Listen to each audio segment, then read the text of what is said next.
I don't know about you guys, chat, but I'm tired of having my cheeks clapped by fire Yu-Gi-Oh decks. Am I right? Facts, exactly. I hate Shifter, real. All right, looks like we're all on the same page. But if you're not tired of getting clapped by fire, I find that interesting. Today, guys, I'm gonna be talking about 5 really powerful Yu-Gi-Oh decks that are built to beat some of the best decks in Yu-Gi-Oh. But as usual, I hope that your day phenomenal. But if it isn't, don't let what happened at the beginning of your day ruin the rest of your day. Let's go ahead and jump on in.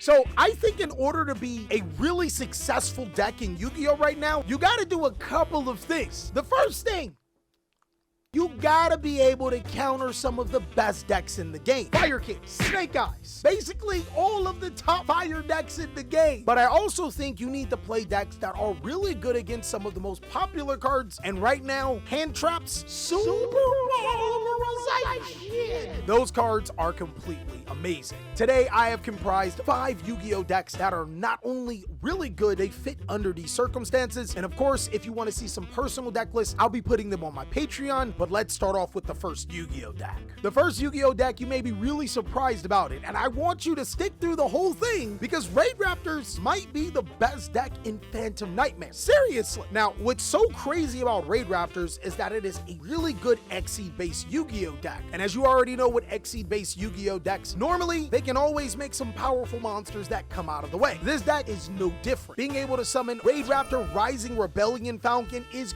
crazy. It's unaffected by your opponent's card effects, meaning that a lot of Yu-Gi-Oh strategies that are the top deck struggle. Have you ever seen a Labyrinth player or a Fire King player out an unaffected monster effect? It just don't happen. That brings me to my second point. Well, Labyrinth may have cards like Daruma Cannon, but you can summon Raid Raptor Rising Rebellion Falcon multiple times. The deck also has some crazy recovery and is fairly immune to hand traps. You can make the deck under Roland Lockbird, and if your opponent activates multiple hand traps, they better hope that they hit the exact choke point because it changes every single time depending on your hand. It can summon multiple negations through Dark Requiem, or it can just wipe the opponent's board and inflict burn damage and go for game. All I'm saying is standby, Shifter, no response? Good. Well, I guess you got me there, but that probably brings us to the next deck. Maybe you guys aren't riding the Raid Raptor train, but if you haven't seen the live duel in the deck profile that'll convince you, let me move to a deck that's more established. Kashtira has been actually taking over Yu-Gi-Oh quite recently. Kashtira is a deck built on being able to summon level 7 monsters to your side of the field. You already know how powerful Kashtira Fenrir is. Imagine when Kashtira Fenrir keeps coming back because of Kashtira Burr. Kashtira goes Burr? Bro, I'm telling you. Kashtira is actually one of the best decks to be able to play Dimension Shifter to ruin fire Yu-Gi-Oh decks. The deck then summons monsters like Kashtira Unicorn, which doesn't seem like a threat until you realize nobody is prepared for that card and you can rip cards out of your opponent's extra deck. Look, man, I know some of you guys may be hurt from Master Duel Steel, but it's time to come over to the dark side. Kashtira is no longer a hated deck. It's one of the most loved decks in the game because it stops the oncoming onslaught of what is a fire deck in this format. Ripping that Promethean is clutch. Oh my god! Unicorn rip Promethean? Yo! You play another one? Nah, you ain't that rich. It's the level 4 Kashtira that pisses me off. Oh, Rice Heart?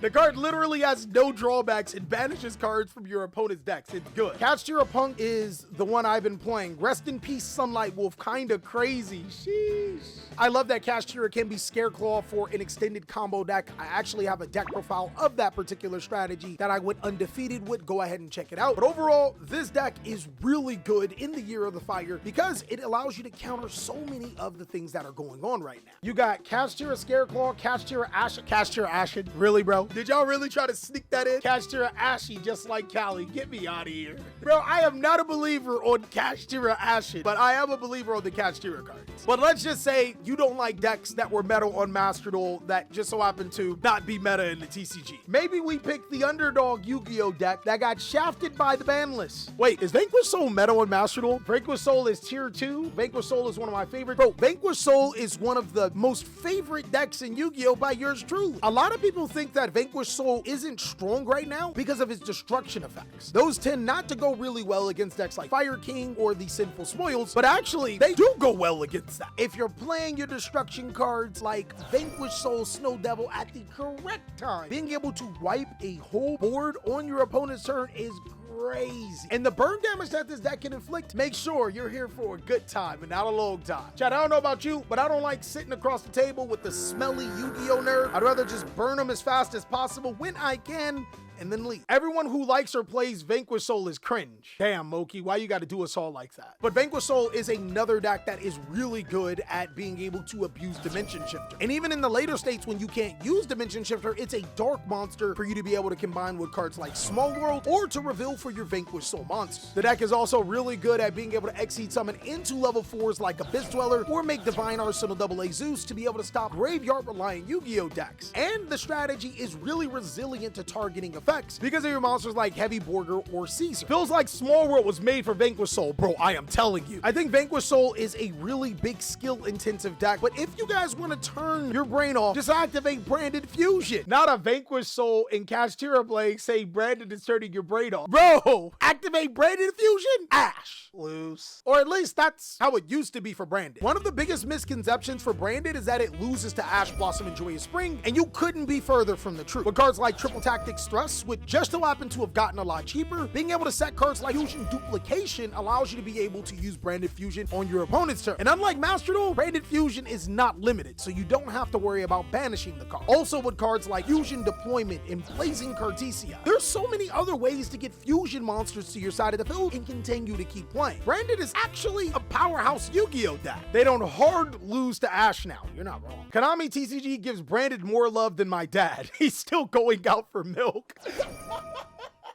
And the thing that I actually like about Branded so much is that hand traps do not affect the deck. Troll and Lockbird, like, what does that even do? And we run super polymerization like the best of decks. Bro, I haven't even gotten to that part. Like I was saying before, cards like Infinite Impermanence and Effect Veiler can easily be dodged with Cartesia's effect. Cards like Troll and Lockbird just simply don't exist for the deck. Dimension Shifter is a really easy play around since the deck doesn't mind being banished, but more importantly, super polymerization. Easily one of the best cards for the deck, and it plays 6 of them. Between Super Poly itself and Fallen Albaz, which can be summoned from the graveyard with Brynbrum's effect, this deck will be fusing a lot of the opponent's monsters to summon some powerful monsters on its own. And if it wasn't bad enough, Mirror Jade's effect is not once per turn, so as long as it gets off the field and comes back, they can use Mirror Jade to empty out their deck and get more resources. Quim to dump Albaz to shuffle with Lubellion and fuse again. Bro, don't give me nightmares. And the best part about it is that we haven't gotten to Branded's most disgusting thing. I don't know if you guys realized, but the gimmick puppet monster is still unbanned. Oh, in the puppet lock. Yeah, yes, the puppet lock. Stop acting like y'all stop doing that. You Branded players are filthy, by the way. Y'all never stop puppet locking people. You made Konami think that it wasn't a problematic card, but then you come out and you start puppet locking people with the world needed it the most. I'm not sure how to feel about puppet lock, chat. I'm gonna let you guys say how you feel about that. If anyone is self-respecting, we don't play that. Yu-Gi-Oh players don't respect themselves. I'm starting to think less and less that cards like Ghost Bell and DD Throw are being played for Fire King decks, and more that it's being played for you guys, the real toxic Yu-Gi-Oh players. If you have to resort to puppet lock, you're not that good, but that's the problem. The fact that they can resort to puppet lock and still win games. I think the overall sentiment on players using the puppet lock is that it's pretty toxic, but it is an effective strategy to beat some of the top tier decks. And the last strategy is a deck that I know people are not thinking about. It's often thought of as an engine, but this deck will blow your mind. Horus as a deck. Chat, I am telling you how many times people do not read the Horus cards and don't understand what they do. They normally lose the game. So the Horus engine is built around King Sarcophagus, and you need this card on your field to be able to summon your Horus monsters. Fortunately enough, Walls of the Imperial Tomb is a new field spell card that's also King Sarcophagus and allows you to be able to get Horus monsters to your hand. But more about King Sarcophagus is if any of your Horus monsters battles an opponent monster, it sends that monster to the graveyard. Also, your Horus monsters cannot be destroyed by card effects that don't target them. Yo, you remember those Fire King effects? Yeah, those don't exist anymore. Chat, think about all of the ways that destroy cards. It ain't happening no more. And what makes the deck even stronger is that people know what Imseti does. It gets you into your King Sarcophagus and draws a card, but people don't know what the other Horus monsters do, which are actually ridiculous cards. Now, I'm gonna butcher these cards' names really bad, except for Happy. Happy allows you to be able to get cards that are banished in the graveyard into the hand. Really good for disrupting your opponent or getting taking back your resources. Dual Tef allows you to be able to draw cards equal to the other monsters on your field when a monster is removed from your field. So that card's immediately getting you resources. Up to 5 draws? Oh my